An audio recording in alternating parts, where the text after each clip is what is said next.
श्री गुरुवे नमः. सन्मान्य व्यासपीठ, वंदनीय गुरुजन वर्ग व हेतू उपस्थित माझ्या मित्रमैत्रिणींनो, सर्वांना माझा नमस्कार. माझे नाव पृथ्वीराज आहे. सर्वप्रथम तुम्हा सर्वांना गुरुपौर्णिमेच्या हार्दिक हार्दिक शुभेच्छा. आषाढी शुद्ध पौर्णिमेला गुरुपौर्णिमा साजरी केली जाते. यालाच व्यास पौर्णिमा असेही म्हणतात.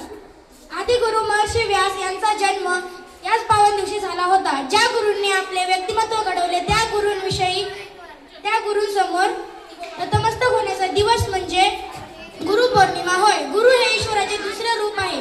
भारतीय संस्कृतीत गुरूंना अतिउच्च स्थान आहे. आई वडिलांनंतर दुसरे गुरु हे आपले शिक्षक असतात, जे भावी पिढी उत्तम घडवण्याचे कार्य करतात. हा दिवस गुरूंविषयी आदर, प्रेम, कृतज्ञता व्यक्त करण्याचा असतो. हा सण गुरु शिष्याच्या पवित्र नात्याचा सण आहे. गुरु आपल्या जीवनात ज्ञानाचा प्रकाश देऊन येतात. गुरुचे महत्त्व कोणालाही एका शब्दात व्यक्त